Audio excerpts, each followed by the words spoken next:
Abraão já era velho. E o que Abraão descobriu? Que Isaque precisava de uma esposa. E a Bíblia está dizendo que ele manda chamar, eu tirei um versículo ali para não ficar muito longo o texto.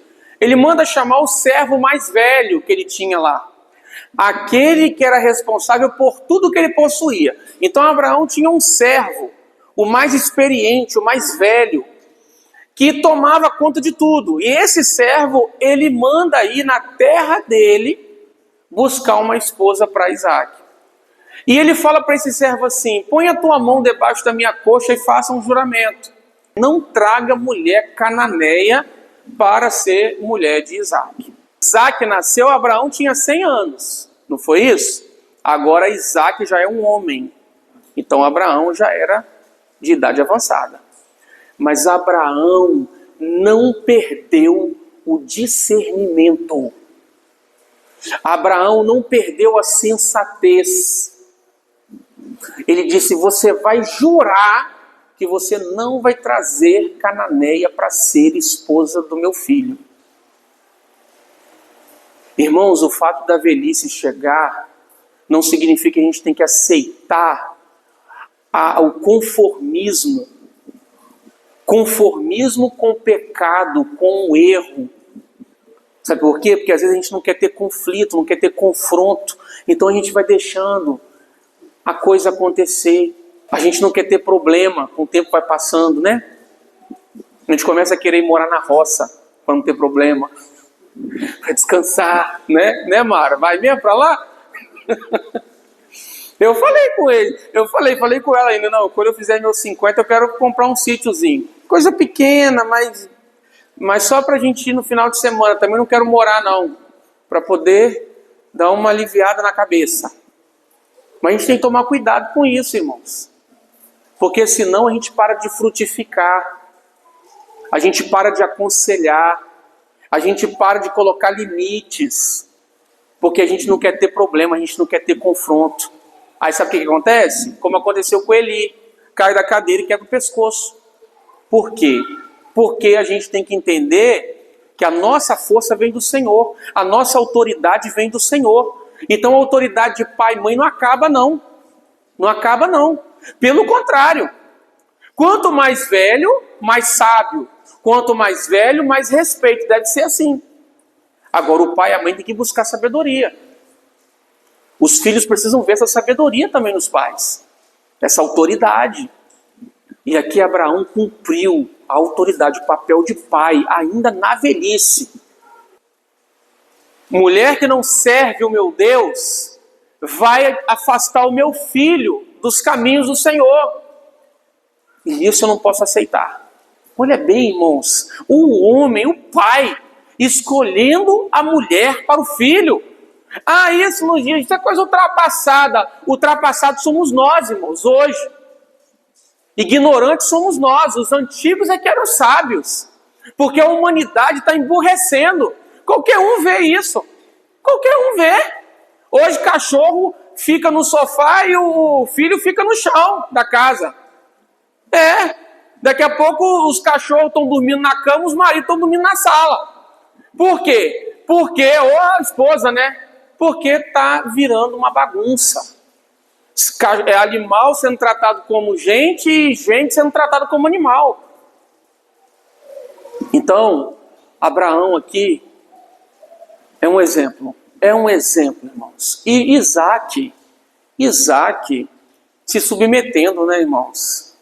Isaque amou Rebeca. E é claro, Deus providenciou uma esposa que o agradasse de todas as formas. Por isso Abraão mandou buscar uma mulher que tinha princípios como ele tinha. Olha aí o papel do pai, o discernimento, a presença do pai na vida do filho. Sabe?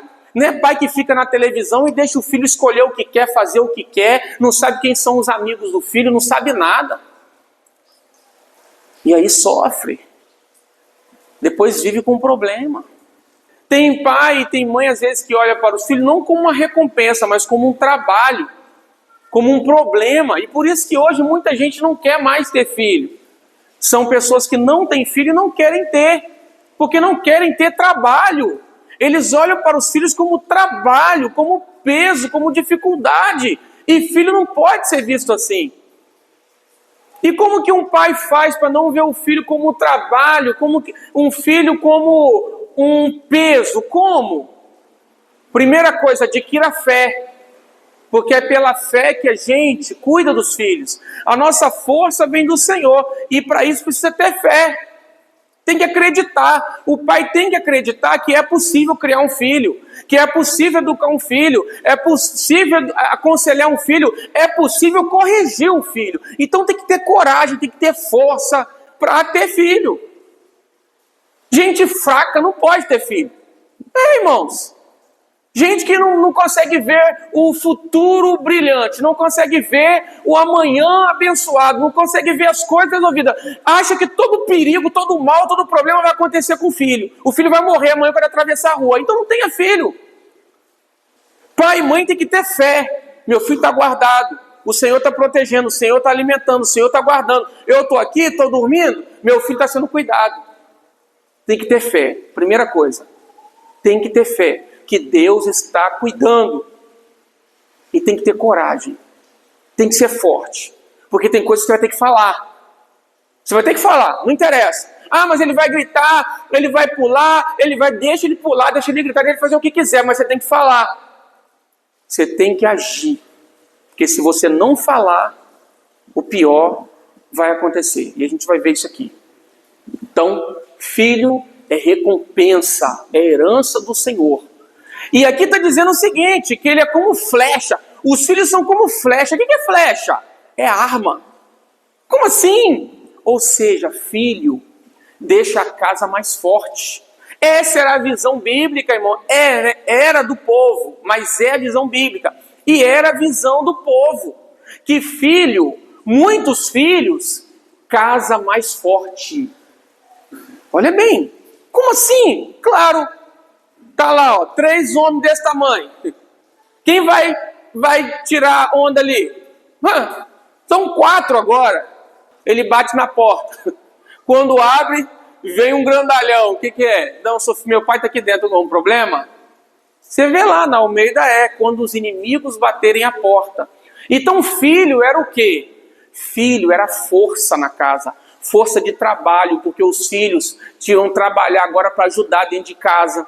Na lavoura, na colheita, agora são mais para colher, para plantar, entende? O filho pegava agora o ofício do pai, aprendia, se não fosse o ofício do pai ia ser outro, mas era força.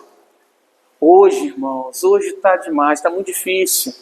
Aí as pessoas falam, está difícil criar filho hoje. Não é que está difícil criar, os pais é que dificultam. A gente vê na escola, quando manda chamar o pai, depois a gente descobre, sabe o quê? É essa família que está estragando esse garoto. É a família que atrapalha. Ao invés de ajudar, atrapalha. Eu não gosto dessa ideia de escola de tempo integral, porque eu acho que a escola tem o seu papel, mas vai tomar o lugar da família. Coisas que a família precisa ensinar, educar e passar princípios, agora vão jogar tudo para a escola. Mas você sabia que em alguns casos é um mal menor? É um mal menor. Então na escola, porque essa é a visão do Estado, né? Do governo, né? Vamos jogar na escola, por quê? Porque aí o pai e a mãe vai ter mais tempo para trabalhar, para gerar renda, lucro para o Estado, mais imposto, e a marginalidade também vai diminuir. Porque às vezes, realmente, é menos mal a criança estar na escola do que estar com a mãe, com o pai, aprendendo que não presta. Mas não era para ser assim, irmãos. Não era. Filho perto de pai, filho perto de mãe, só acrescenta. Claro, o garoto chega em casa da escola e fala que ouviu não sei o que lá que não devia. O pai está ligado, a mãe está ligada, fala o quê? Não, não é assim não. Não é assim não, está errado. Olha aqui, a gente pensa diferente. A palavra de Deus diz diferente, o nosso Deus pensa diferente. É uma mãe que está presente, que está ali, ela observa, ela sabe. O que você fez na escola? Você ficou quanto tempo? Você ficou muito tempo na TV? Ah, é a musiquinha que vai ter pro Dia das Mães, pro dia não sei do quê. Que musiquinha é essa que estão fazendo você cantar e dançar? Mãe e pai presente. Mãe e pai presente. Você tem ideia, irmão? Esses dias a Sofia falou que vai casar com um coleguinha lá, um tal de Benjamin.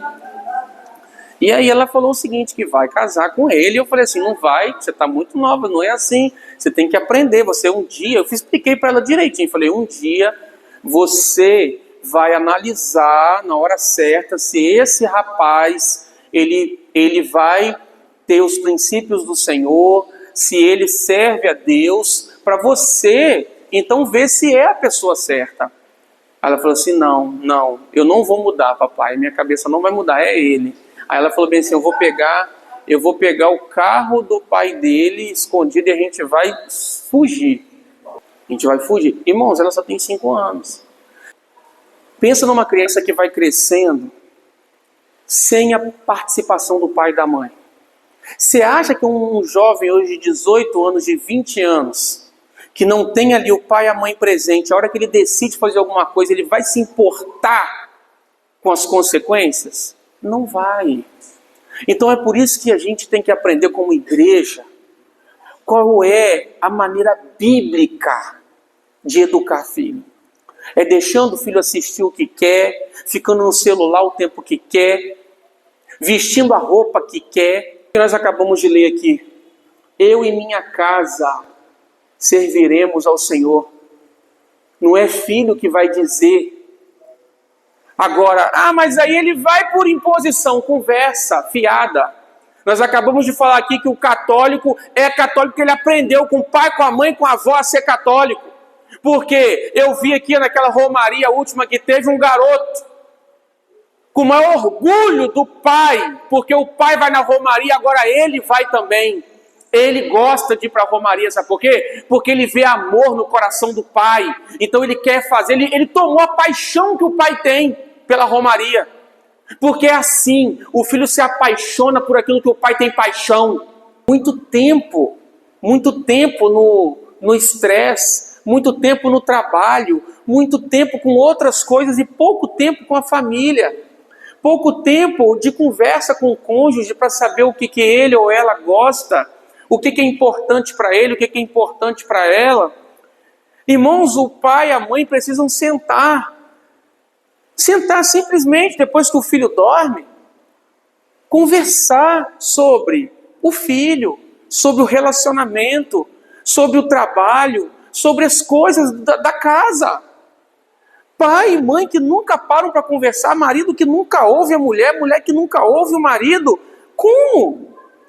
Não existe relacionamento que suporte isso. A vida só trabalhando, só ajudando o outro, só, não sei, estudando ou alguma coisa assim. E nada de diálogo.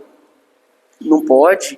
Então a Bíblia é uma fonte de sabedoria para nós, irmãos. E ela tem tudo que a gente precisa.